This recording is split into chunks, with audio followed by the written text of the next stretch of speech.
presentará al conferencista de hoy, un gran amigo de hace muchos años, colega, el profesor Antonio Vázquez Arroyo.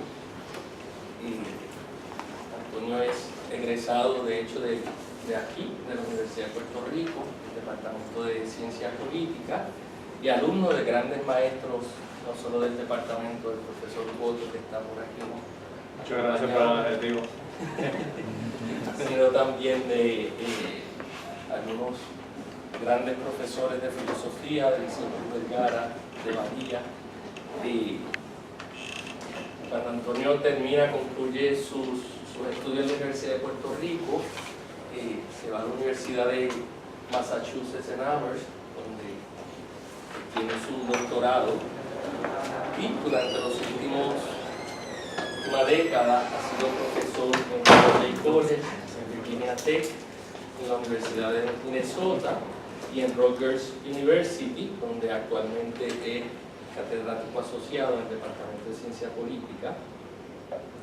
El trabajo de Antonio siempre ha tenido como finalidad la pregunta política sobre el poder, sus articulaciones y consecuencias, y esta preocupación se hace evidente en sus escritos sobre democracia, liberalismo, sobre neoliberalismo, y en términos de autores, Antonio ha escrito sobre autores tan importantes como Theodor Adorno, Simone Weil, Jürgen Habermas y Sheldon Walling, entre otros. Y ciertamente cuando miramos asuntos estructurales de poder político, esta mirada nos lleva a estudiar, y lo ha llevado a él a estudiar, problemas del imperialismo, de violencia y particularmente de catástrofes en el siglo XX. La más reciente publicación de Antonio es el libro Political Responsibility, Responding to Predicaments of Power, que salió hace apenas unos meses por Columbia University Press. Y este libro es un libro bien importante. El proyecto de Antonio ofrece una crítica al famoso giro ético de la teoría política contemporánea para reenfocar el asunto de la responsabilidad como un problema fundamentalmente político. Uno de los argumentos más convincentes del trabajo de Antonio presenta el carácter constitutivo de las formas de poder de las democracias liberales contemporáneas, el entramado de estas formas con el capital y la medida en que esa articulación utiliza el discurso de la responsabilidad en un sentido ético para precisamente despolitizar esa articulación que se presenta en muchas ocasiones como un liberalismo benigno que busca que los individuos asuman responsabilidad sobre sus acciones. Para Antonio, cualquier discusión sobre la responsabilidad debe precisamente invertir esos términos. Es decir, la mirada responsable responde a los entramados despolitizadores del poder, y en esa respuesta es que comienza la politización propiamente. Esa inversión de los términos de la discusión sobre la responsabilidad política está profundamente informada por la tradición dialéctica de la teoría crítica de la Escuela de Frankfurt, especialmente el pensamiento de Theodor Adorno. Así que, con mucho placer les presento a mi gran amigo y colega, el profesor Antonio Vázquez Arroyo, que estará compartiendo con nosotros su conferencia La dialéctica negativa, la historicidad del pensamiento político, donde esperamos ver otra respuesta mediada por esa tradición de la teoría crítica, pero en esta ocasión a la historia del pensamiento político. Muchas gracias.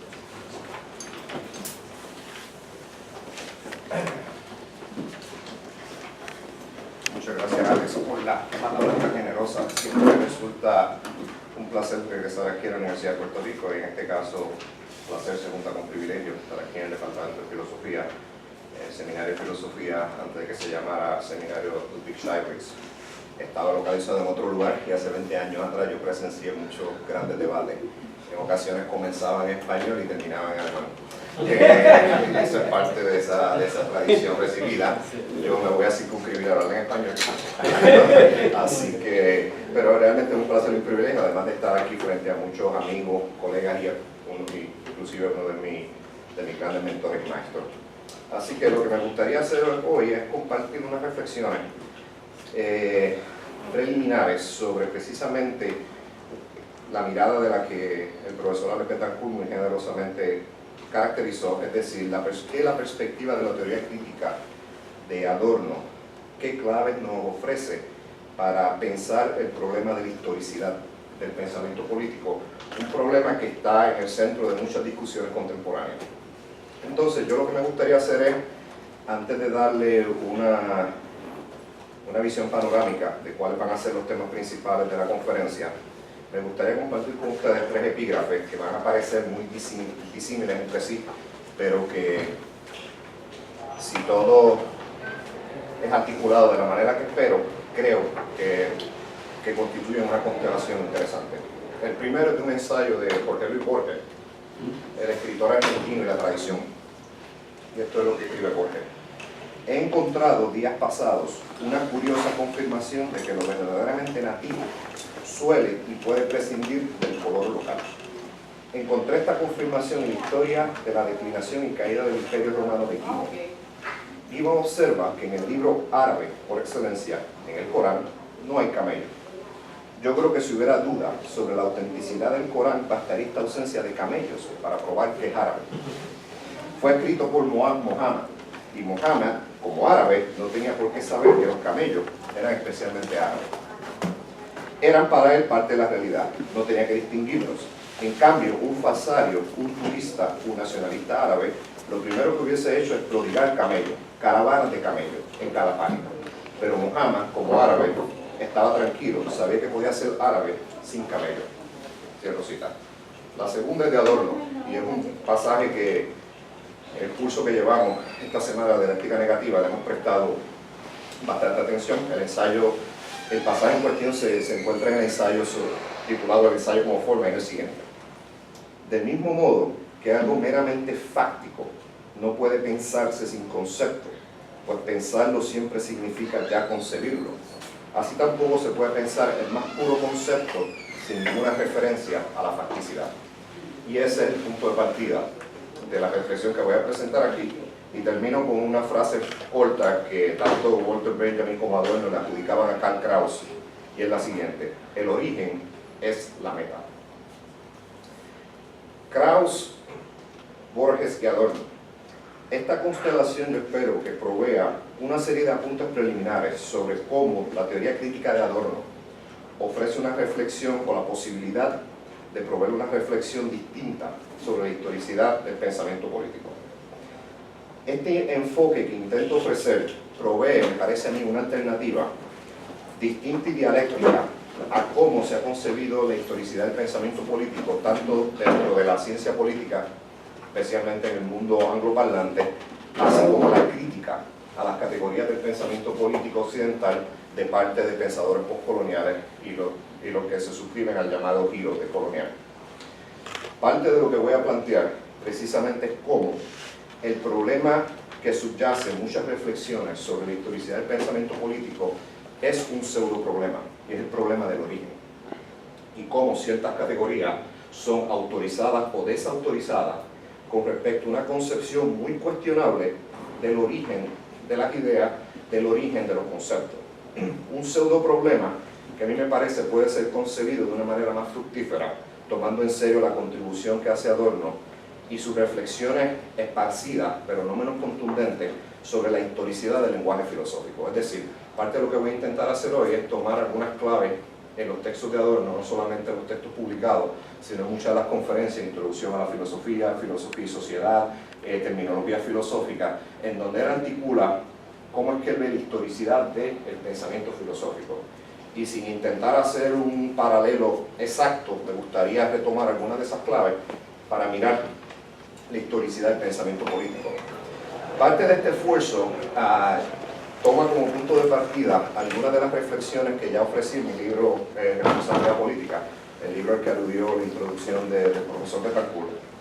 Y es en ese libro donde yo trato de explicar la diferencia, la siguiente diferencia: en qué consiste historizar un concepto político vis a vis un concepto de la razón teórica. Es decir, historizar un concepto como sujeto pues, trae consigo unos imperativos y unas preguntas que son muy distintas a las preguntas que trae historizar un concepto como poder, como responsabilidad, etc. Aquí, sin embargo, trato de ir más allá. Y parte de lo que ha influenciado este acercamiento, yo siempre creo que es muy, utilizando la palabra, ¿no? Espero que ya no se haya convertido en trillada, muy responsable dar crédito a los que le permitan a uno decir lo que uno dice. Además del pensamiento de Adorno, también para mí es muy importante en estas reflexiones uno de sus herederos más importantes, que es el pensador brasileño Roberto Schwartz, cuya noción de ideas fuera de lugar ha sido no solo inspirada por la teoría crítica de Adorno, sino que ha sido muy importante para esta reflexión. Entonces mi exposición consiste de lo siguiente. Primero voy a decir algo sobre los distintos acercamientos clásicos a la historicidad del pensamiento político.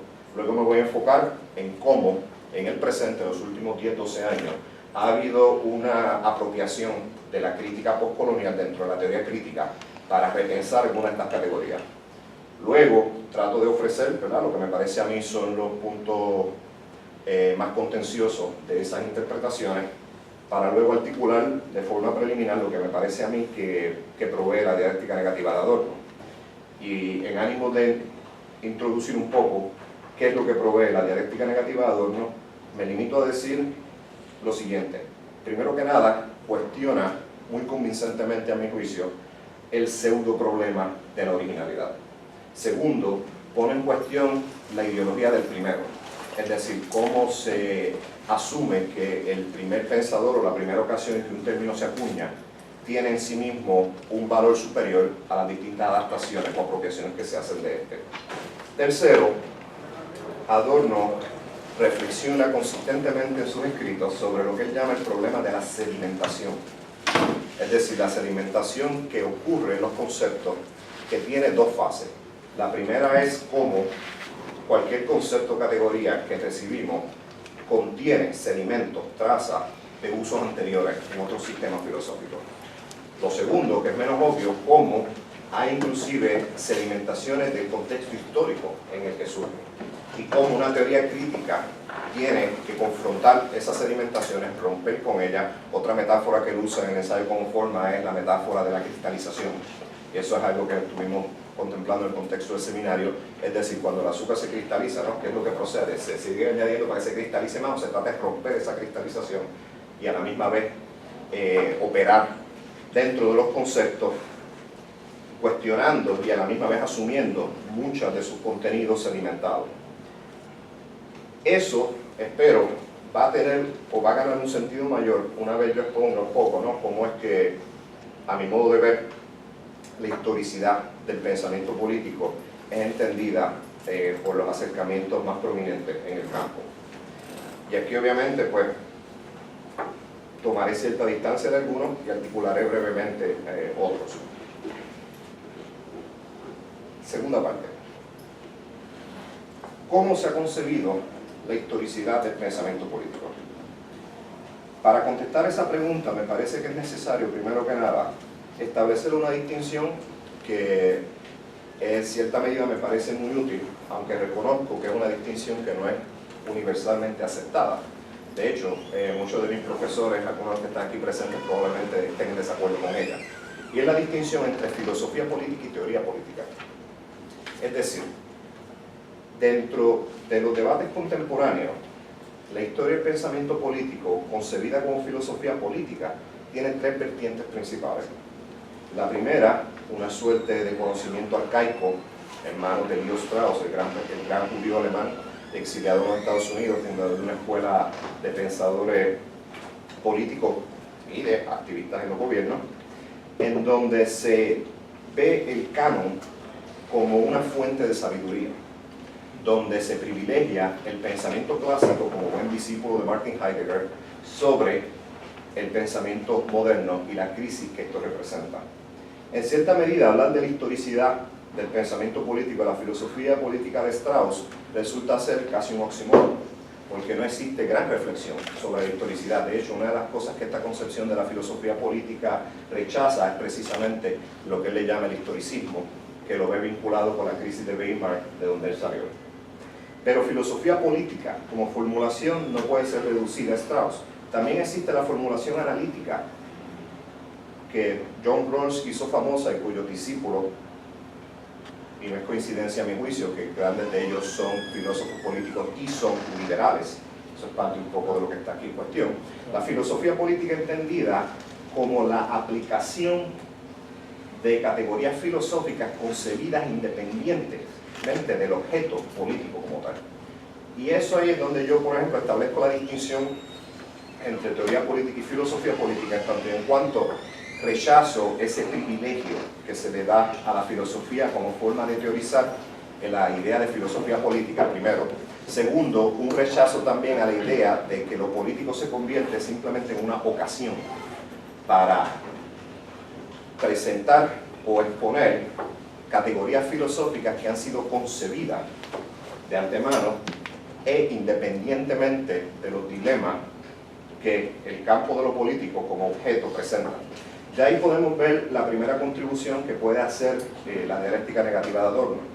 Pues como sabemos, una de las premisas principales de Adorno es la defensa de la primacía del objeto. Y como Adorno dice la dialéctica negativa en una cita muy importante, la tarea de la filosofía no es filosofar sobre lo concreto, es filosofar a partir de lo concreto. Y en ese sentido a mí me parece que gran parte de las escuelas hegemónicas, incluyendo el giro hacia la filosofía analítica de la escuela de Frankfurt, en Habermas y sus discípulos, en cierta medida parten de esa premisa que para mí consiste, en un sentido un poco más polémico, un prejuicio platónico, que se remonta al prejuicio platónico de tratar de desautorizar otras formas de conocimiento teórico, y se privilegia la filosofía en ese sentido. Pero eso no es la única manera en que uno se acerca al pensamiento político. Si vamos a hablar de historicidad del pensamiento político, aquí es el paradigma asociado con la escuela de Cambridge University. Quentin Skinner, John Pocock y muchos otros, en donde el pensamiento político y las ideas de Strauss, así como de muchos otros, es retada y se concibe el pensamiento desde el punto de vista de los discursos, en donde se privilegia la contextualización, pero una contextualización que no necesariamente hace referencia a la situación histórica política en el contexto en que se escribe. Más bien hace referencia a lo que sus contemporáneos estaban diciendo. Es decir, la escuela de Cambridge revierte una suerte de textualismo, en donde básicamente es un acercamiento eminentemente sincrónico, en el caso de Skinner más que en el caso de Pocock, sin duda, en donde se contraponen los textos clásicos. Este es Locke, pero esto es todo lo que los contemporáneos de Locke decían, y solamente podemos entender a Locke si entendemos cómo sus contemporáneos utilizaban los términos que él está utilizando. Esto, en muchos contextos, se ha llamado como el giro historicista en el pensamiento político contemporáneo. Pero llamarlo historicismo me parece a mí que no es necesariamente adecuado, porque es un historicismo sin historia. Es decir, revierte a un textualismo en donde las dinámicas de poder, los imperativos, en el caso de la escuela de Cambridge, el énfasis siempre en el pensamiento temprano moderno, la modernidad temprana, en donde el advenimiento de la industrialización, es donde la centralidad de la construcción de un otro, tanto mirando a través del Atlántico como mirando al Imperio Otomano, por ejemplo, en donde muchos de los procesos culturales históricos que definen el periodo simplemente son excluidos. De forma menos generosa, yo podría decir que en la escuela de Cambridge encontramos muchos camellos. Es decir, el acercamiento es tal que trata de ver lo que existía en ese contexto, aunque el pensador en cuestión o la pensadora en cuestión no lo hubiese tomado en consideración. Narro esto brevemente porque me parece que es en este contexto en donde la contundencia de lo que se podría llamar la crítica postcolonial a la manera en que se interpreta la historia y el pensamiento político es apreciada. Es decir, solamente en un campo en el cual la reflexión sobre la historia y el pensamiento político es tan deshistorizada, a tal nivel que los llamados historicistas realmente revierten a otra forma de textualismo. Y que quede claro, en el marco de la discusión lo estoy reduciendo a estas escuelas, a estas expresiones, No hay duda que hay cosas que aprender de los escritos de Leo Strauss, no hay duda que hay muchas cosas que aprender de los escritos de Montesquieu, de John Pope. Pero sin embargo, mirar dialécticamente la historia del pensamiento político y entender su historicidad, es decir, el contenido histórico real que tienen muchas de sus categorías, muchos de sus conceptos, me parece a mí requiere otra mirada. La mirada que se ha asumido en algunos sectores es la mirada postcolonial. A grosso modo, se podría decir que una de las formas en que la crítica postcolonial se comienza a asumir tanto en la teoría política actual como en la teoría crítica, y voy a decir en más detalle quiénes son las dos pensadoras principales que han articulado la crítica postcolonial dentro de la teoría crítica de la Escuela de Frankfurt. Una de las cosas que se cuestiona es precisamente el problema del origen, el llamado eurocentrismo. Partido, nación, por decir dos conceptos que son intrínsecos al pensamiento político moderno, ambos nacieron en el contexto europeo. Lo mismo se podría decir de religión, así como de muchas otras categorías. Esto se toma como evidencia de una suerte de eurocentrismo dentro del pensamiento político occidental. Y la expresión que acabo de utilizar en sí misma es muy reveladora, pensamiento político occidental. Un eurocentrismo que definitivamente está presente en muchas de las corrientes principales, incluyendo Strauss, no solamente Strauss, sino Hannah Arendt y muchas otras de las grandes luminarias del pensamiento político del siglo XX. Se critica también cómo hay unas narrativas de progreso, unas concepciones de progreso que toman como punto de partida la experiencia europea y la universalizan. Es ante eso que muchos pensadores, utilizando la expresión de Dipesh Chakrabarty, se han encargado de provincializar el pensamiento político. Otra movida que es muy recurrente en el presente es la idea de decolonizar el pensamiento político. Y sobre ambas diré algunas cosas brevemente. Sin embargo, la crítica postcolonial, por llamarla de alguna manera, no solamente encuentra ciertos problemas a la hora de entender el contenido histórico real de muchas de las categorías del pensamiento político occidental, sino que hay una serie de antinomias que definen estos esfuerzos. Y cuando digo antinomia, a lo que me refiero es a lo siguiente. Hay un elemento de arbitrariedad en qué es lo que se considera que es tóxico por tener sus orígenes europeos y qué es lo que no se considera tóxico. A nivel de que, como Perry Anderson dijo, solamente protestan las categorías que no les gustan. Muchos de los pensadores, de los patrones, de los santos del pensamiento postcolonial son pensadores europeos. Michel Foucault, Jacques Derrida, etc. Se exagera sobremanera los orígenes argelinos de Derrida, cuando la posición de Derrida con Argelia era una posición muy similar a la de Camus, la del buen colonialista. Sin embargo, hay un gesto defensivo en esas apropiaciones. Y la pregunta obvia, que precisamente porque es obvia, muchas veces se tiende a ignorar o simplemente a despachar de forma muy casual, es la siguiente. ¿Qué hace a Foucault, qué hace a Derrida no eurocéntrico vis-a-vis aquellos que están desautorizados por el origen? Más importante aún para mí, la pregunta menos obvia, pero es la pregunta más importante, es la siguiente. ¿Cuál es la premisa que se hace en esa crítica a los orígenes? Y la premisa es la siguiente. Es como si el surgimiento de una categoría, el acuñar un concepto, representa la manifestación plena de ese concepto. Y eso a mí me parece que es una premisa muy cuestionable, porque los conceptos adquieren sus determinaciones y su significado dentro de un devenir histórico.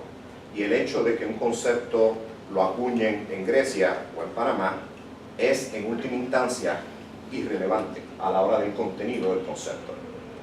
Sin embargo, el punto de partida postcolonial y su momento de verdad, utilizando ese lenguaje, reside precisamente en que, si bien es cierto que no se podría autorizar o desautorizar simplemente en términos del origen de una idea. Por otro lado, estas ideas siempre llevan sedimento de su punto de partida. Entonces es a partir de esa idea en donde a mí me parece que es posible articular a través de la teoría de la dialéctica negativa de Adorno una alternativa a esa crítica que le haga justicia a cómo hay una sedimentación en los conceptos que tiene que ver con el lugar de origen, pero a la misma vez los orígenes no son reificados. Una manera que podría ser históricamente más escrupulosa y a la misma vez más crítica de entender los procesos que llevan a ese tipo de sedimentación sin caer en el pseudo problema del origen o en el pseudo problema del eurocentrismo.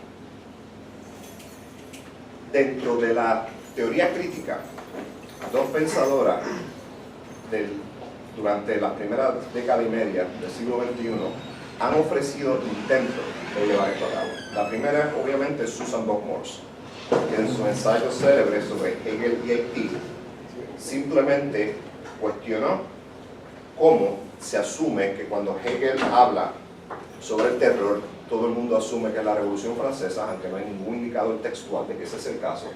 Sin embargo, Hegel, lector de Minerva, que cubrió comprensivamente la Revolución Haitiana, y Hegel se sabía que leía ese periódico, cuando Hegel habla de amo y el esclavo, a nadie se le ocurre ni tan siquiera traer a colación la posible conexión que puede haber entre ese episodio de la fenomenología y ese momento histórico.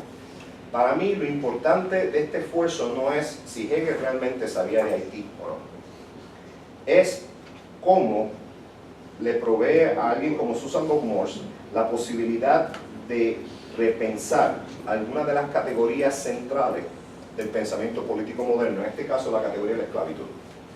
Los modernos definen la libertad, siguiendo el paradigma romano, como la ausencia de servidumbre, la no dominación. Y esclavitud entonces se convierte en una negación determinada del concepto de libertad que se defiende. Buck-Morss también provee la posibilidad de hacer algo más, me parece a mí. Y es también invitar a que empecemos a concebir historia de las ideas de forma no disciplinada. Es decir, un intento de romper las divisiones de las disciplinas, pero más importante aún, romper con la disciplina inclusive académica, que inhibe el establecer ciertas conexiones. Si bien hay algo muy atractivo de ese esfuerzo, parte de lo que Buck-Morss no toma en consideración, me parece a mí, es la forma en que muchas de las críticas postcoloniales de las que su reflexión se nutre, reproducen en gran medida las historias disciplinadas que ella quiere rechazar. El otro ejemplo contemporáneo es el ejemplo de Amy Allen, la profesora de filosofía en Penn State, que hace 2 años, en el 2015, publicó un libro, El fin del progreso, en donde ofrece una crítica sistemática fuerte a Habermas, Honneth y Rainer Frost, los discípulos las luminarias principales de la Escuela de Frankfurt contemporánea, en donde Amy Allen utiliza la crítica postcolonial para criticar cómo hay un imaginario de progreso que no es críticamente ponderado en la manera en que Habermas, Honneth y compañía entienden la modernidad, en la manera en que conciben emancipación, en la manera en que conciben la vocación crítica de la Escuela de Frankfurt. Allen recurre a Adorno y también a Foucault y provee una suerte de constelación que lleva a Foucault en conversación con Adorno para precisamente cuestionar esos elementos que ella llama eurocéntricos del pensamiento de Habermas y sus discípulos. Nuevamente, aquí el problema es el siguiente. Tanto Buck-Morss como Allen asumen de forma acrítica muchas de las posturas que vienen del llamado pensamiento postcolonial y decolonial. Principalmente la idea de decolonización.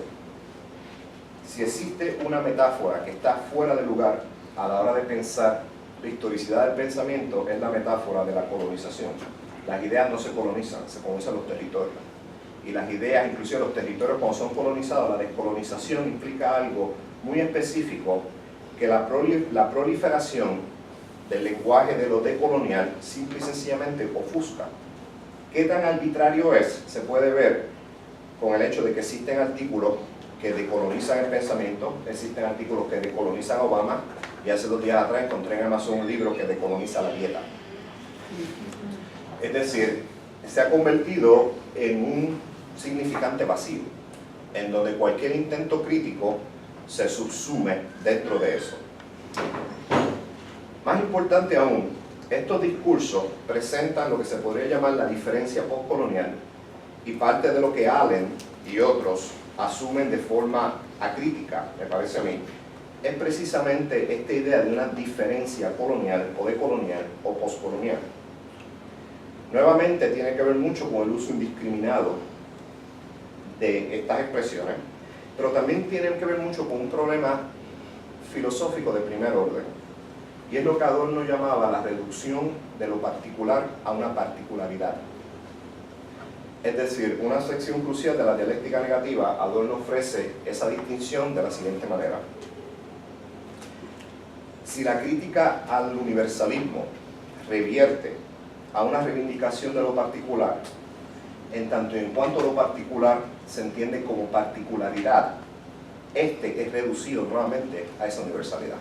Entonces se convierte en una instancia de, no en un fenómeno particular que tiene un contenido que siempre elude cualquier universalización. Y eso para Adorno es el momento de la no identidad. Sin embargo, nociones de diferencia postcolonial, decolonial, etc., en muchas ocasiones no solamente reducen lo que es particular en distintos conflictos, en distintas situaciones, en distintos momentos históricos, sino que inclusive revierten a una estrategia, a una suerte de backshadowing, como le decía el gran crítico literario Michael Ander Bernstein. De repente, pensadores anticoloniales son empacados y vendidos como pensadores decoloniales antes del decolonialismo. Otra instancia, me parece a mí, otra instancia de esa reducción de lo particular a una particularidad que se impone, se sobrepone retroactivamente. Más importante aún, parte del problema es cómo se reduce el colonialismo a una suerte de episteme hipostasiada. Es decir, la dimensión histórica, cultural, sociológica del colonialismo toma un segundo plano, y lo que se eleva a primer plano, lo que se convierte en el foco de atención, es una idea de lo colonial como una mirada, como una episteme. Como sabemos, el pensador que más ha contribuido a esa idea de una episteme es Michel Foucault. Y aquí volvemos nuevamente a la antinomia del origen. En un ensayo muy agudo, la figura más formidable, a mi juicio, en el campo decolonial, Santiago Castro Gómez, un pensador de primer orden, tiene un escrito sobre Foucault y el colonialismo, y Santiago Gómez mismo confronta este problema y no lo resuelve satisfactoriamente. Al final del ensayo no se pregunta, toda la generosidad interpretativa con Saint-Michel podría darse con una gama de pensadores que arbitrariamente son desautorizados por su origen. Entonces la pregunta, a mi juicio, es una pregunta no solamente teórica, conceptual, sino también política, sobre las posibles implicaciones de esto. Pero volviendo a lo que nos compete hoy, la historicidad del pensamiento político. ¿Qué aprendemos del encuentro entre la teoría crítica y estas tradiciones postcoloniales y decoloniales? Decoloniales, para ser más preciso.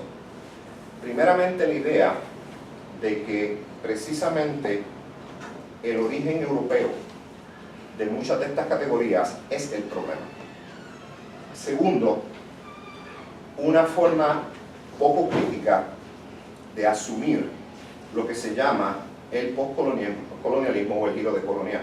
Y esto, claro, tiene que ver con un fenómeno muy frecuente, hagámoslo de paréntesis, dentro de la academia contemporánea, en donde pues, hay una suerte de saqueo de distintos campos y tú escoges los nombres prominentes y te dejas a Zaire, Spivak y Ababa y piensas que tienes la teoría postcolonial.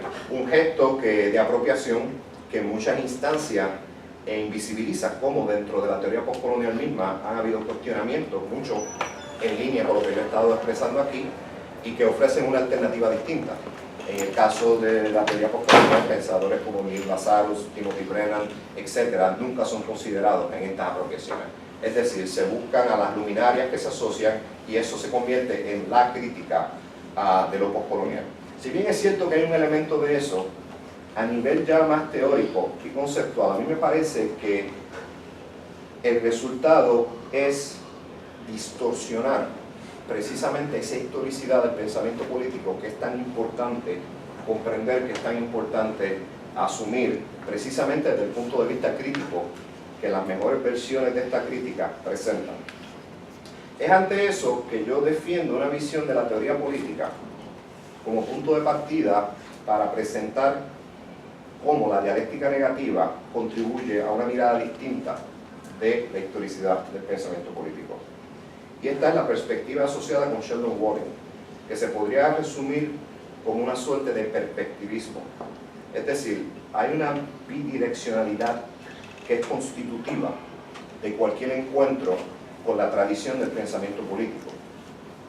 Una de esas direcciones consiste en la situación en que se encuentra el intérprete, las consideraciones que lo animan, las preocupaciones que él o ella tiene y cómo eso es parte del círculo hermenéutico, utilizando la expresión de Gadamer, que cualquier interpretación trae consigo. Por otro lado está el texto, que tiene que ser siempre contextualizado, y esto es lo peculiar sui generis de la perspectiva de Walling, que es contextualizado no como lo haría el acercamiento marxista de Ellen Wood y otros, no con respecto a un modo de producción o con respecto al capitalismo, el feudalismo, etc., sino más bien es contextualizado en términos de qué rol político tuvo el pensador en cuestión, cómo ese pensador se posicionó frente a los conflictos de su época y cómo se pueden discernir tensiones, paradojas, contradicciones inclusive dentro de un texto a la luz de cómo siempre hay una brecha entre la intención del autor y el efecto que pueden tener sus formulaciones. Cuando se asume la historia de la teoría política desde un punto de vista que no privilegia la filosofía como modo de teorizar, un punto de vista que es el que yo adopto, ante el cual Tucídides no tiene más que decir sobre la política que Platón. Un punto de vista en donde los romanos más interesantes son los historiadores y no Cicerón. Es decir, un punto de vista en donde se reflexiona sistemáticamente sobre los fenómenos políticos desde géneros que en muchos casos son filosóficos, pero no necesariamente tienen que ser filosóficos en el sentido en que se entiende la filosofía política en el presente. Así que Walling no solamente trae esta bidireccionalidad y esta suerte de círculo hermenéutico a la reflexión sobre la historicidad de las categorías políticas, sino que también entiende cómo el hecho de que un concepto sea acuñado en un momento histórico no significa que su sentido está definido y dado para siempre. Por eso el subtítulo de su obra clásica, Política y Perspectiva, Continuidad e Innovación en el pensamiento político. Innovación que, aunque Walling no era lector de Mark Bloch, igual una de las observaciones que hace el gran historiador de los anales, Mark Bloch, tiene lugar en esta reflexión, es la siguiente. Mark Bloch, bregando con este problema, dice: el problema es que los sujetos históricos nunca nos dejan saber cuando el sentido de las palabras cambia. Ellos las siguen usando. Ellos saben que quiere decir otra cosa, pero nunca el documento necesariamente nos lo deja saber. Walling toma eso como punto de partida para entonces ver, por ejemplo, cómo distintas categorías de la política del pensar político, poder, autoridad, justicia, etcétera, igualdad, adquieren un contenido particular en distintos contextos. En muchos casos tiene que ver con la orientación intelectual del pensador o pensadora en cuestión, en otros casos tiene que ver con los prejuicios o la fobia del pensador o pensadora en cuestión. En este caso, su libro sobre Alexis de Tocqueville es una obra maestra. A mi modo de ver, este perspectivismo boliniano, por llamarlo de alguna manera, ofrece la posición más afín a cómo la teoría crítica de Adorno presenta la historicidad del pensamiento. Y ahora regreso a Adorno. Ante esta noción del origen, nuevamente, en el caso de Arendt, en el caso de Leo Strauss, tiene una inflexión heideggeriana fuerte, en donde se privilegia el momento inicial en que se concibe algo frente a la supuesta caída que se presenta en las articulaciones posteriores. Para Adorno, el origen, siguiendo a Strauss, no está en el pasado, es una meta. La meta de traer algo nuevo, y lo nuevo entendido siempre como una negación determinada de lo existente. Más importante aún, desde esta perspectiva es importante reflexionar sobre cómo los conceptos operan, cómo los conceptos agarran, apoderan, pero también comprenden fenómenos. Una de las premisas principales de la teoría crítica de Adorno, entendida como dialéctica negativa, es precisamente la no identidad como constitutivo del pensamiento filosófico. Siempre existe una no identidad entre un concepto y su objeto. Eso, sin embargo, no lo lleva a él a abandonar lo que él le llama el rigor de la labor del concepto. Es decir, si bien se resiste todo intento a sistematizar, su crítica a Hegel, a Husserl, entre otros, si bien se reivindica el fragmento, para Adorno esta reivindicación no puede escapar la regla del concepto. Entonces la pregunta, volviendo otra vez a uno de los epígrafes, si lo meramente fáctico no se puede pensar sin concepto, y cualquier concepto, no importa lo puro que se presente, no puede ser concebido independiente de la facticidad, la pregunta es la siguiente: ¿qué nos dice eso sobre cómo entender los conceptos políticos y su historicidad? Para mí eso consiste en lo siguiente. Primero, en entender cómo una articulación conceptual inicial nunca está completa. Segundo, aunque tenga una pretensión de comprensividad, de comprenderlo todo, de la totalidad, siempre existe un momento de no identidad entre el concepto que se acuña, la idea que se presenta y las realidades objetivas que intenta denotar, que intenta comprender, que intenta explicar. Segundo, precisamente porque ese es el caso, es importante reconstruir, a la hora de pensar la historicidad del pensamiento político, no solamente los usos anteriores que ha tenido una categoría dentro de un sistema filosófico, sino también reconstruir cómo es que precisamente esa autonomización del pensar frente al objeto ocurre, y lo que Adorno llama cuáles son las cicatrices que quedan. Y parte de su crítica a los intentos de sistematizar el conocimiento filosófico, parte de lo que yo entiendo su crítica provee para criticar lo que caracteriza como la filosofía política, el intento de presentar categoría filosófica y aplicarla al objeto político, no pensar a partir del objeto, tiene que ver mucho con esto. Y para Adorno, ver esas cicatrices significa entender cómo el proceso de autonomía del pensamiento surge, pero más importante aún, ver cuáles son los remanentes, qué es lo que queda. Ahora bien, ¿cómo se puede ver esas cicatrices? ¿Cómo se pueden ver esos sedimentos? ¿Cómo se pueden ver esas cristalizaciones? Solamente estas pueden ser entendidas, me parece a mí, en el contexto de su devenir histórico. Y aquí la contribución de un pensador tan adorniano como Roberto Schwartz es de particular importancia. Su noción de ideas fuera de lugar, acuñada a propósito de los estudios literarios, presenta a grosso modo lo siguiente: el problema de la novela realista en Brasil. Cuando los brasileños, Machado de Assis principalmente, trató de escribir una novela como la de Balzac y Stendhal, excepto que la realidad brasileña no correspondía con la historia de Julien Sorel u otro de los personajes famosos de esta narrativa. Entonces el novelista tiene que bregar con esa contradicción, las técnicas del realismo, cómo se podrían adaptar o adecuar o cómo no se adecúan. Para Schwartz, la pregunta principal, lo más importante, no es necesariamente la falta de adecuación, sino qué es lo que descubrimos en esa inadecuación.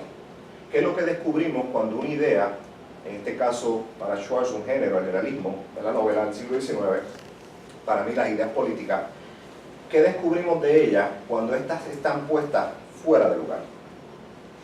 Una de las contribuciones de Schwartz, siguiendo a Adorno, es apuntar a una de las muchas sedimentaciones que ocurren en la formación de las ideas y los conceptos, y es la siguiente: cómo hay unas presuposiciones de carácter sociohistórico que están silenciadas en la manera en que se articula la idea en su origen, pero que se hacen visibles cuando se transportan, en este caso cuando viajan a través del Atlántico.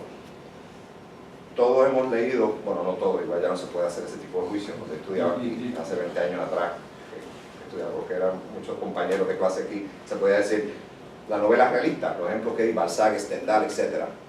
Es solamente cuando tú tratas de transportar esas técnicas narrativas a un contexto brasileño, donde la esclavitud se acaba de emancipar, en donde te das cuenta que el héroe provinciano que entra a la ciudad y básicamente se hace, simple y sencillamente es una particularidad de la Francia post-napoleónica, cuya aplicabilidad no necesariamente corresponde con las realidades en otros lugares.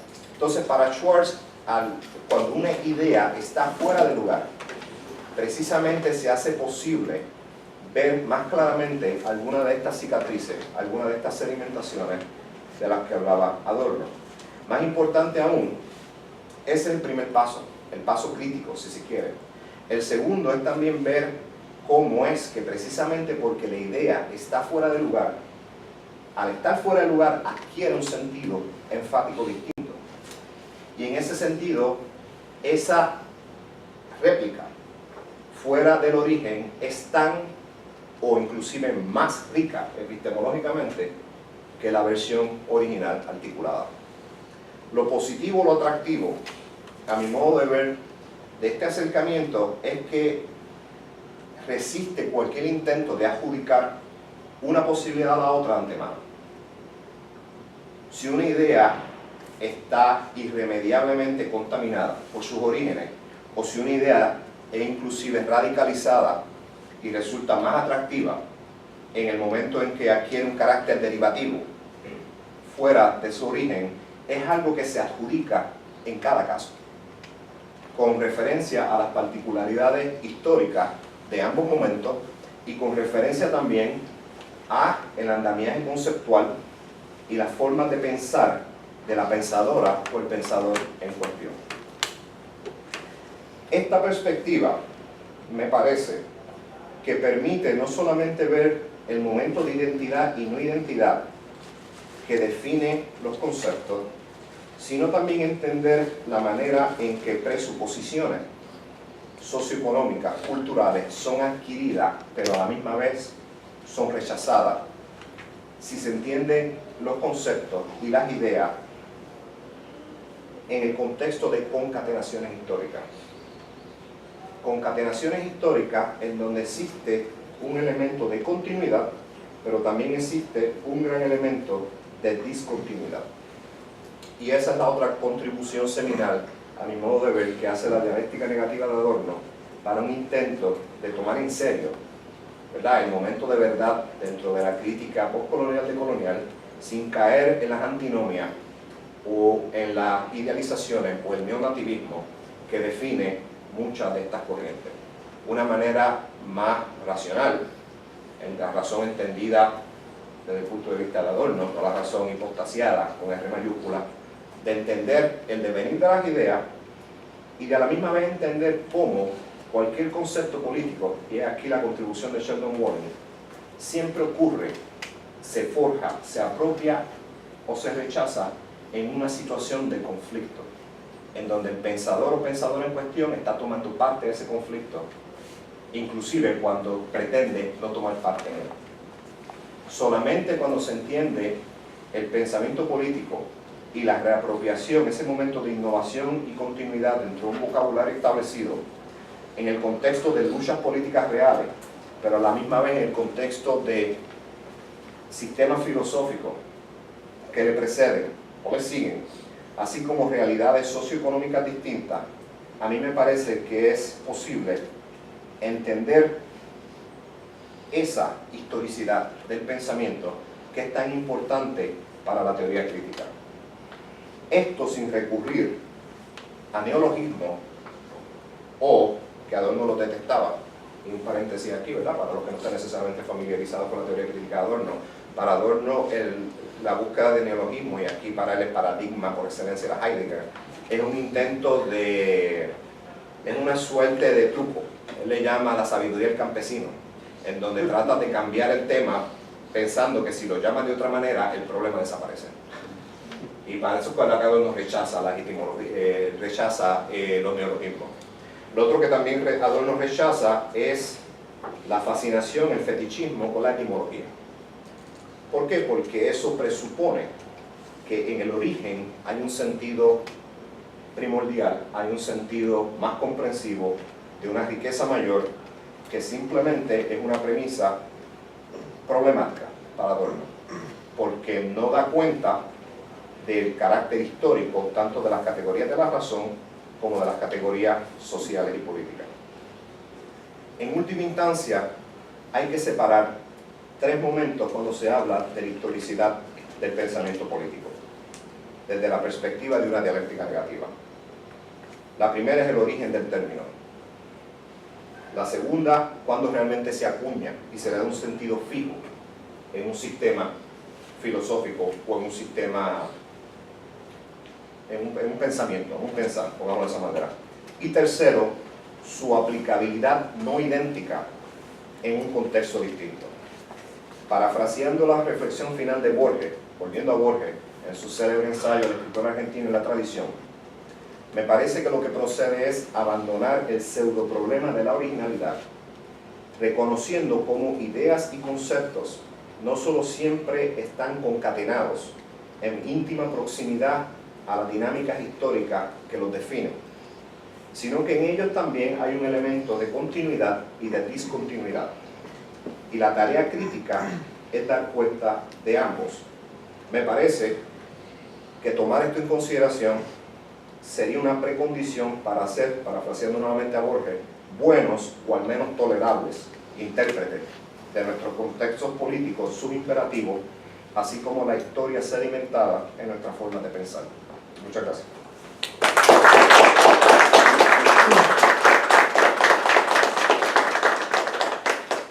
Bueno, tenemos como media hora para una sección de preguntas. Antonio.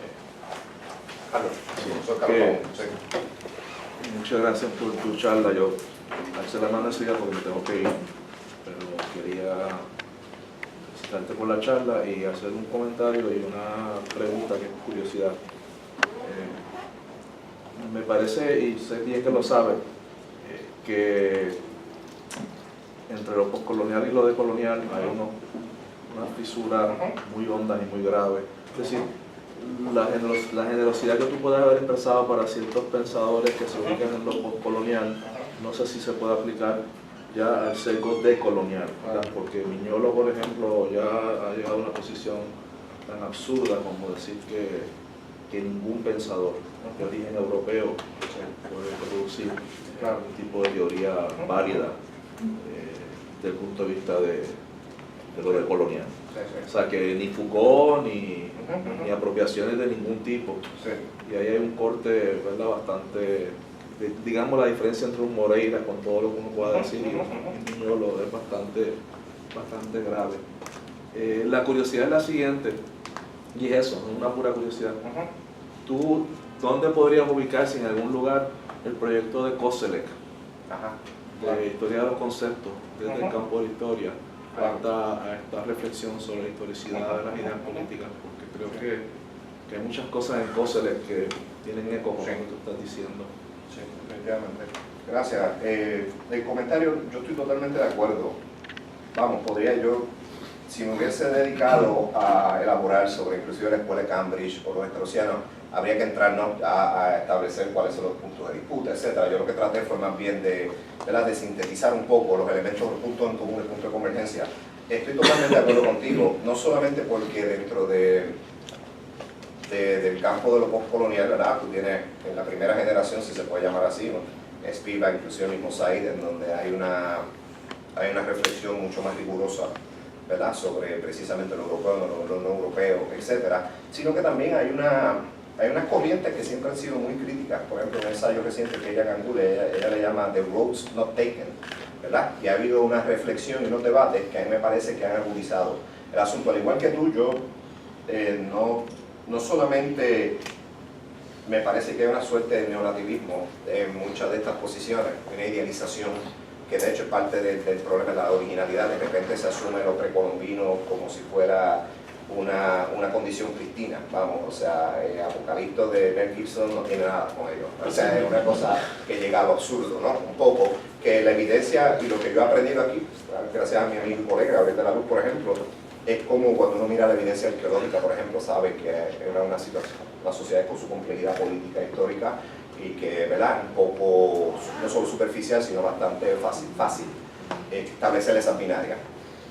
Yo, sin embargo, pienso que un tipo, y es lo que yo intento en estos contextos, ¿no? El Miñolo yo lo ignoro porque es que me parece que simplemente no hay nada ahí que valga la pena ser considerado. Yo prefiero tomar más en serio un tipo como Santiago Castro Gómez, que me parece que es un pensador serio, que me parece que tiene unas posiciones que hacen, que posibilitan un diálogo un tanto más fructífero. Pero yo estoy de acuerdo y yo veo esa fisura. COSELEC es muy importante, yo también añadiría a Hans Blumberg, por ejemplo, en este contexto, porque COSELEC, como tú muy bien señalas, el gran diccionario de COSELEC es un intento de dar cuenta de la historicidad de muchos de estos conceptos. Yo puedo ver claramente cómo hay varios paralelos entre lo que yo estoy tratando de desarrollar a través de Adorno, tomando Adorno como punto de partida y a Schwartz. Me parece que lo que falta en COSELEC, que es lo que a mí me parece que es bien esencial entenderlo, es un poco, ¿no?, ese sentido de estar fuera de lugar y ya las presuposiciones más sociohistóricas y culturales. En COSELEC, vamos, estos son unos entries de la historia, por ejemplo, formidables, con una gran erudición, en donde uno puede ver distintos cómo se transforma, ¿no?, el sentido del concepto, pero sigue moviéndose en un plano que, si la palabra no estuviera tan cargada, yo lo llamaría un plano un tanto idealista, ¿verdad? Pero como es una expresión, llamar idealismo a alguien o materialismo ya hoy día está tan cargado, pero esa es mi percepción con COSELEC. Pero yo tanto de COSELEC como de Bloomberg he aprendido mucho, y me parece que son intentos válidos de pensar este problema de la historicidad del pensamiento. ¿De alguien más?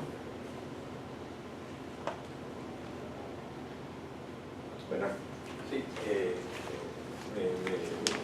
me encantó tu presentación, y sobre todo a mí en particular me agrada la posibilidad de, o sea, desde trabajo del comunismo contemporáneo, y me topo una y otra vez con este mismo problema que estás planteando, que es que precisamente siempre se vuelve al origen, a los crímenes estalinistas, entonces no se puede empezar la discusión, porque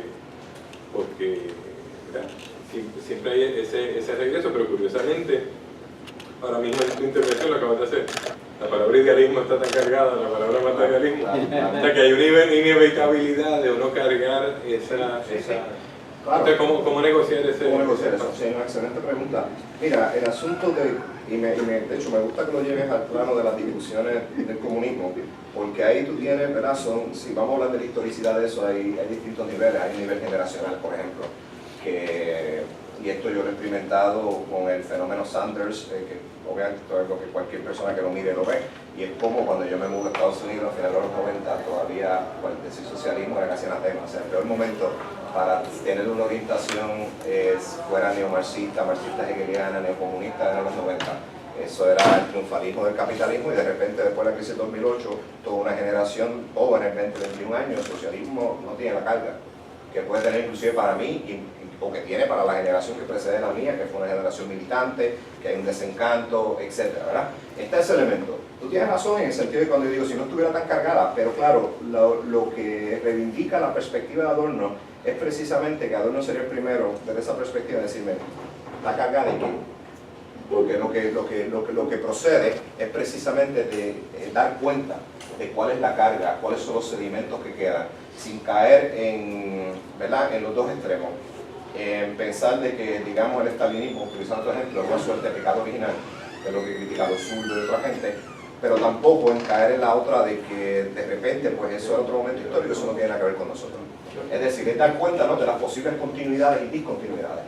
Y eso es lo que la perspectiva que a mí me parece, eso es lo que Adorno ofrece, y me parece que es que hace posible una mirada distinta a precisamente cómo es que heredamos muchas de estas categorías, algunas que no son simplemente autoridad poder, pero comunismo, que no solamente es una idea o concepto, sino que es un proyecto político.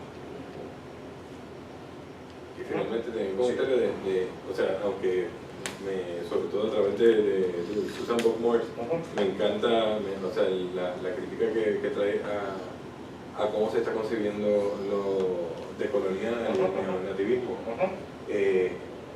Pero por otro lado, admito que, por ejemplo, desde el feminismo me funciona la idea de usar metafóricamente lo de colonial cuando o sea, me parece que restringiste demasiado el concepto de colonialidad a la territorialidad, a una, digamos, a un evento con fecha de, mira, en este momento las tropas salieron del país, se acabó la colonia. Mientras que hablar del patriarcado y colonialidad es una herramienta que, aunque sea metafóricamente, es bien poderosa. Ahí yo diciendo, porque a mí me parece que puede tener un efecto retórico poderoso a la hora de un meeting, a la hora de persuadir gente, pero me parece que el costo analítico es muy alto, porque entonces lleva a una suerte de reduccionismo, lleva a una suerte de diferenciaciones, que precisamente es lo que para mí, desde la perspectiva de la teoría crítica, es lo primero que uno tiene que dar cuenta, ¿no?, de lo que es particular en distintas instancias. Para mí, parte del problema, y puedo elaborar con estas elaboraciones de que decolonizamos hasta la dieta, es precisamente la arbitrariedad, ¿verdad? Y el hecho de que sea posible utilizarlo tan arbitrariamente te dice mucho de la falta de determinación que tiene como concepto, ¿verdad?, de colonial. Si bien es cierto que la situación colonial, utilizando la categoría de George Balandier, que el compañero Gabriel de la Luz ha utilizado en otros contextos, si bien es cierto que hay una dimensión epistémica en una situación colonial, si bien es cierto que hay un elemento cultural, si bien es cierto de que una vez la descolonización se logra, existen remanentes del colonialismo como andamiaje jurídico, imaginario cultural, etc. A mí me parece que cuando se separa, utilizando Descartes, lo que se diría Adorno, ¿no?, colonialismo de esas realidades, de la situación colonial, que es una situación de apropiación y de lucha también, de las categorías, etc. Cuando se divorcia, se separa de eso, el costo, a mi juicio, es muy alto. Y lleva a un concepto que se convierte en una suerte de sandbox teórico, donde ponemos todo tipo de crítica, que fue, yo escuché a un profesor en el MLA decir esto, me pareció muy prudente. Él dice, bueno, de repente, si critico dinámicas de género, si critico desigualdad racial, estoy decolonizando. O sea, ¿qué significa? Y la pregunta obvia para mí, ya a nivel más teórico y político, es ¿qué le añade utilizar ese término? ¿Le añade algo a la crítica feminista? ¿Le añade algo a la crítica contra las relaciones raciales de desigualdad, las racializaciones? ¿Hay un valor cognitivo o crítico en utilizar esa categoría? Ahí es donde yo no estoy tan seguro de que ese es el caso, y de ahí es que viene mi crítica. Bueno,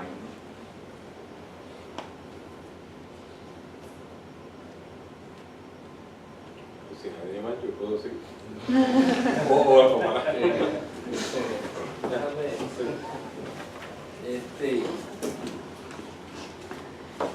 más un comentario, más que una pregunta.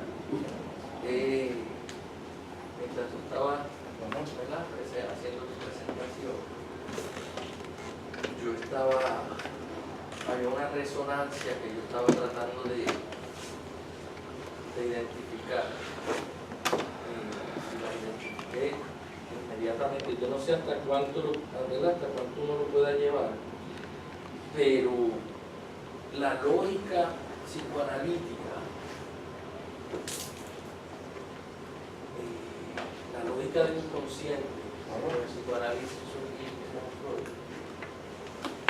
opera de maneras similares a la dialéctica. Esto es algo, ¿verdad?, que yo lo he pensado en otras instancias, pero cuando tú lo traes al marco del pensamiento, de la historicidad del pensamiento político, yo vi, por ejemplo, cuando uno piensa en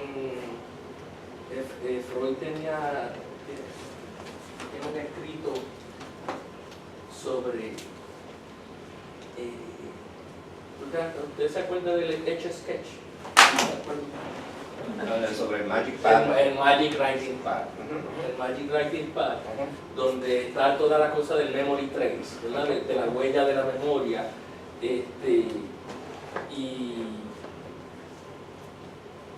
Y cuando tú comenzaste a hablar de la lógica del residuo y de sus efectos, de esos sedimentos y de lo que se queda en ese ir y venir, ¿verdad?, yo pensaba en esas reflexiones de Freud sobre la memoria y el inconsciente. Y eso siempre ha sido, ¿no? Por ejemplo, la famosa cura analítica, la lógica de la cura analítica, el dream work, capítulo 6 de la interpretación de los sueños, de la lógica del desplazamiento, de la condensación.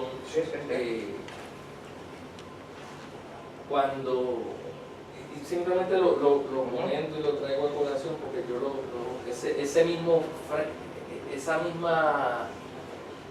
marco interpretativo psicoanalítico, pues yo lo traté de usar en una ocasión para pensar a Benjamin, y pensar que muchas de las proposiciones de Benjamin, particularmente en el proyecto de los Dark Destroyer, de los pasajes, mi pregunta es realmente cuando tú, porque yo sé que conoces a Freud,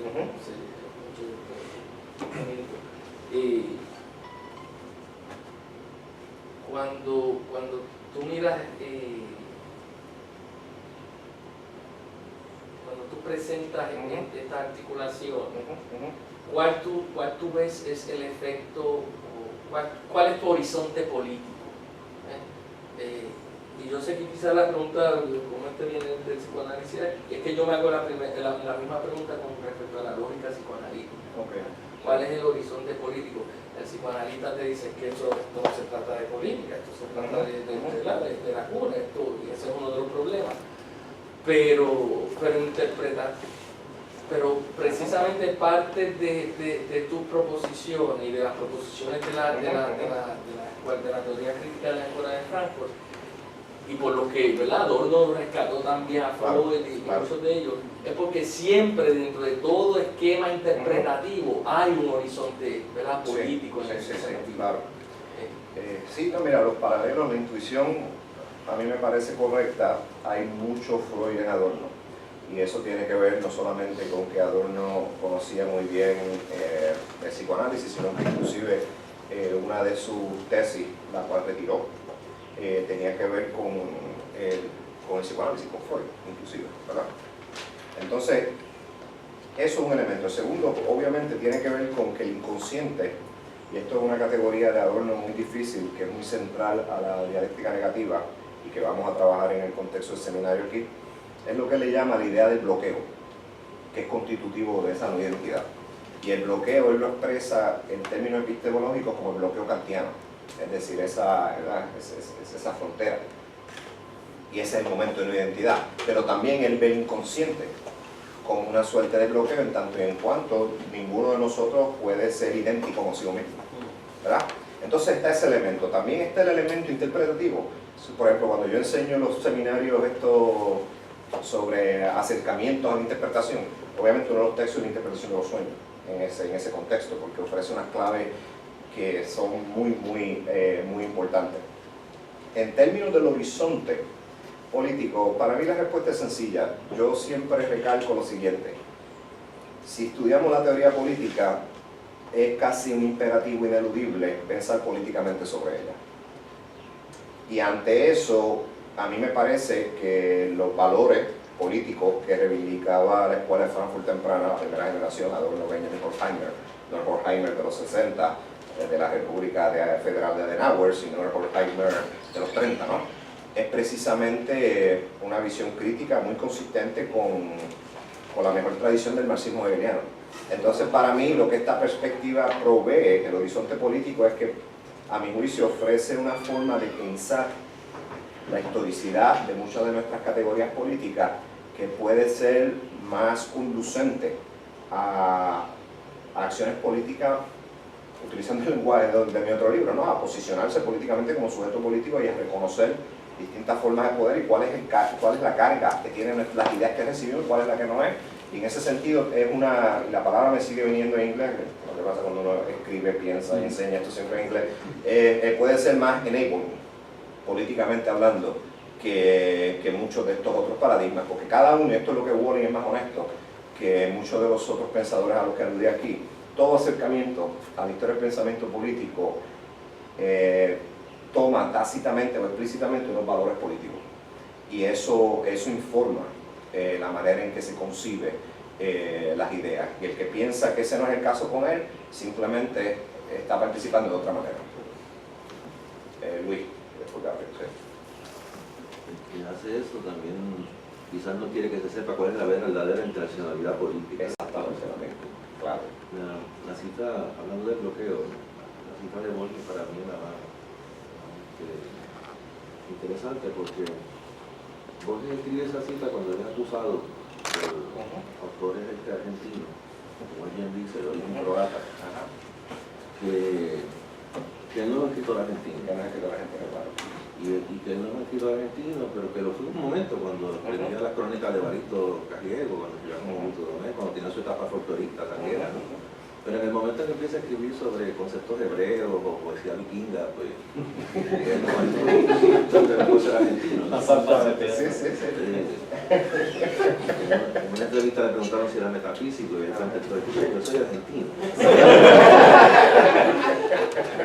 Entonces, claro, ahí está el elemento político, o sea, me están negando, ¿verdad?, una categoría, porque la literatura que yo presento no parece originarse, ¿verdad? Exactamente.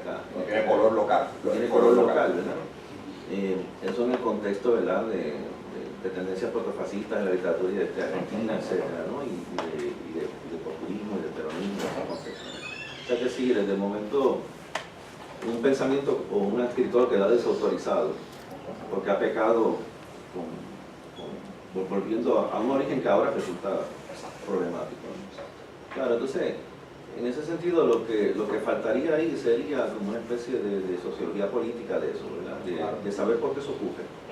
O sea, de la misma manera que tú puedes hacer una crítica del pensamiento liberal, viendo sus virtudes y también sus limitaciones, dado la sociología que podemos hacer de quiénes fueron esos pensadores y cómo se insertaron, pues de esa misma manera pues habría que ver cuál es el contexto de los intelectuales tuyo, el mío, los decoloniales, los postcoloniales, ¿verdad? Porque ahí hay una intencionalidad política que a veces se confiesa, que se dice que es una, pero puede ser otra, ¿verdad?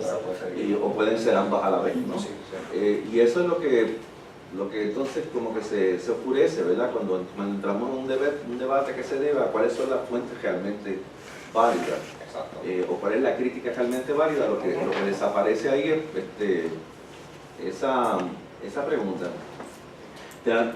Para cerrarte diría lo siguiente, ¿verdad? Cuando uno piensa, quizás que es lo que yo creo que es bien insistente en la filosofía, en el pensamiento de Foucault con relación al punto de la política, es que Foucault nos hace tomar conciencia, independientemente de que estemos de acuerdo con sus conclusiones o no, sus propuestas, de que cuando uno quiere saber algo es porque uno tiene una intención. Esa intención tiene que ver con la dominación, siempre. Yo me trisco, me tricé. Yo aprendo para dominar, ¿verdad? Eso, el saber siempre trama con el poder, ¿verdad? Freud va en un sentido, quizás a mí me parece, que cubre un aspecto que no está ahí. Y es porque tú no quieres saber algo. O sea, ¿a qué se debe tu resistencia a ellos. ¿Verdad? ¿Cuál es el problema que tú tienes realmente con eso? Pero eso no es una verdad que me tienes que decir a mí, te la tienes que decir a ti. ¿Verdad? Tú tienes que reflexionar sobre a qué se debe ahora, ¿verdad? ¿Verdad? Eso, que quería psicoanálisis porque Walter Mignolo lo necesita ahora romper con todo eso, ¿verdad? Con su pasado y todo lo que hizo firmemente cuando leía a Freud y a Marx, o sea que en ese sentido pues ahí hay un trabajo a hacer, ¿verdad? En el aspecto de la ciencia humana. Sí, eso es parte de lo que, gracias Luis, eso es parte de lo que considero enabling, siguiendo utilizando el término. Es decir, porque precisamente abre la puerta a ese tipo de interrogantes, a una suerte de sociología inclusive de la recepción de estas ideas.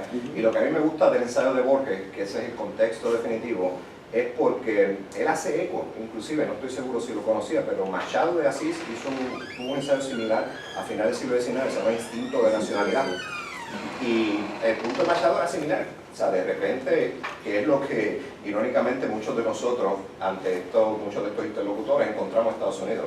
A mí, en innumerables ocasiones la gente me pregunta, ¿por qué Adorno? Y yo, ¿por qué no? Eso se supone que está estudiando a Otto. O sea, no, entonces ahí no, es una autorización y desautorización en términos puertorriqueños. Tiene que ver porque un puertorriqueño está, claro que una de las libertades, y es mi respuesta, y es algo de lo que yo aprecio mucho de la educación que yo recibí, y aquí tengo a maestros y compañeros de clase de esos años, era precisamente de que ese imperativo no se daba.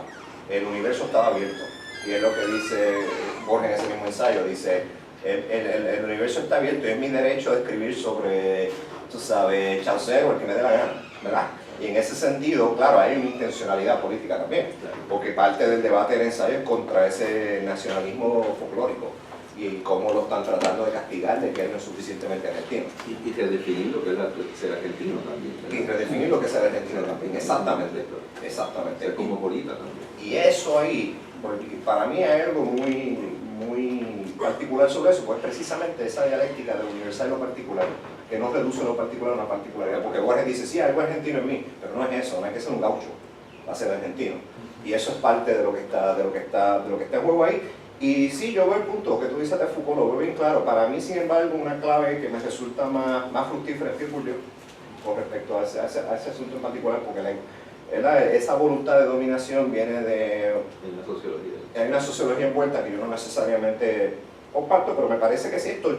Y eso es a lo que yo apuesto, ¿no? Que al plantear las preguntas de esta manera se puede no solamente abrir la posibilidad de distintos horizontes o formas de pensar política, sino también como proyecto, ¿verdad? Como proyecto, una sociología, en ese caso, que a mí me parece que muchos de estas tendencias, estos giros, necesitan desesperadamente. Sí. Gabriel, te toca. Estaba el primero y después sí, disculpa. Me tengo que disculpar porque tengo una clase a la 1 y tengo que salir corriendo, pero te quería preguntar brevemente. Tomando en cuenta tu lectura de Walling, a mí me llama mucho la atención, ya es un asunto biográfico que quería preguntarte. ¿Por qué ese desencuentro entre Walling y la tradición dialéctica cuando su teorizar es tan afín en determinados momentos? Claro. Con eso que tú planteas de ahora. Sí. Tiene que ver con quién era Walling. Es decir, Walling era un judío americano que era totalmente secular, pero a la misma vez era un liberal del New Deal, que interrumpe su educación universitaria para ir a la guerra, en el teatro japonés. Él siempre recordaba a la gente que no era un piloto, él era el que bombardeaba. El dios de Dai, exactamente, él era el otro tipo. Entonces, claro, la radicalización de Walling en el sentido de un pensador eminentemente norteamericano, porque la radicalización de él viene en los 60 con el SDS, con la crítica a la guerra, los derechos civiles.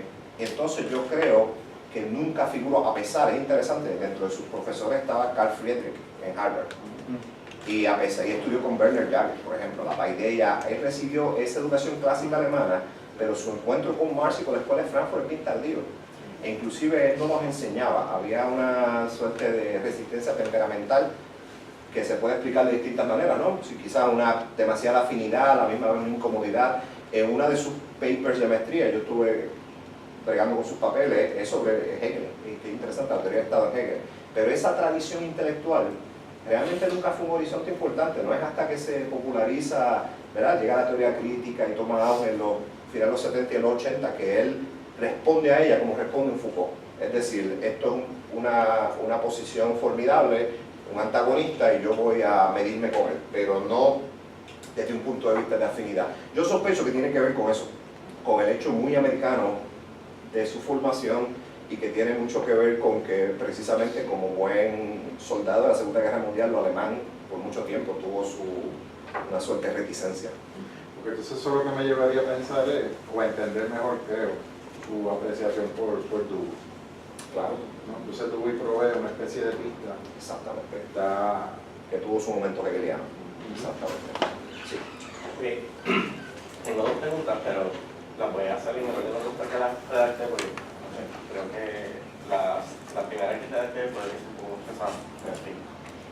Primero quería preguntar que dónde quedan issues como lo de la apropiación tergiversada. Ejemplo, cuando tienes a un funcionario hablando de autogestión porque cogió y puso un tipo de gerente de un Burger King, dentro de esto que estábamos hablando Sí, sí. de la interpretación y todo lo demás, porque digamos, desde la perspectiva de no me de invalidar porque no estoy haciendo lo que esperas de mí, pues Claro. se entiende, pero desde la otra perspectiva de, coño, no usas mis términos mal y no me invisibilizas, ¿dónde quedamos?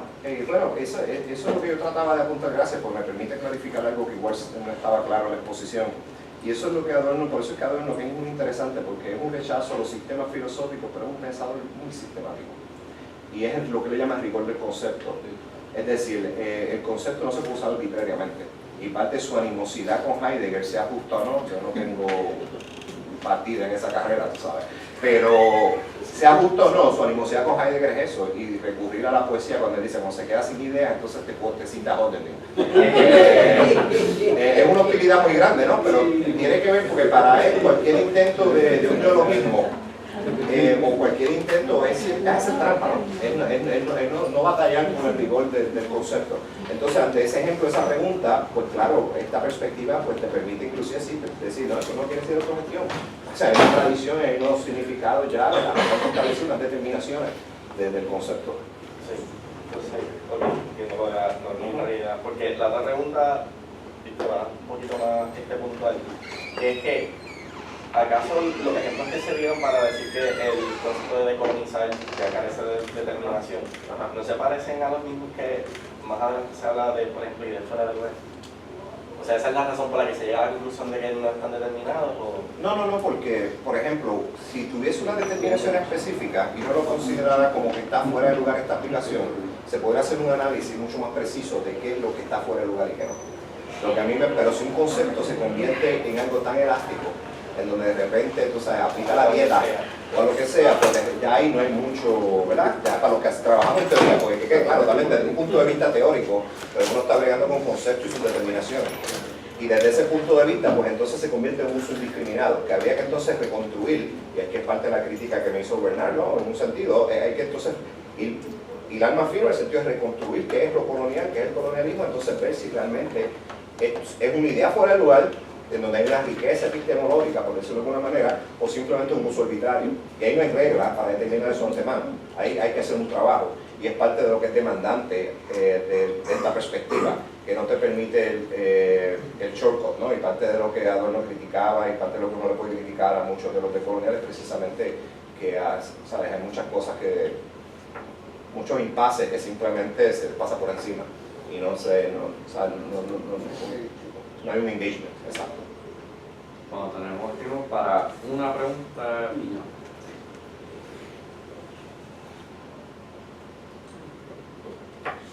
Un punto de información. Necesito ¿dónde en Adorno, que es un autor que con vergüenza admito no he leído mucho, la distinción de filosofía política y teoría política? No, esa no es de Adorno. Esa es una distinción que hacía Walling y que yo reivindico, y yo con gusto te puedo dar la ficha. Porque en Badiou su concepto de metapolítica Ahí habla de eso y de Rancière también, y es parte de lo que es la reapropiación de la filosofía política anglosajona por los discípulos de Furet, Marcel Rochet y Rosa Malone, y parte de la polémica de Badiou y Rancière, precisamente con el hay algo de eso. Ok, vale, gracias.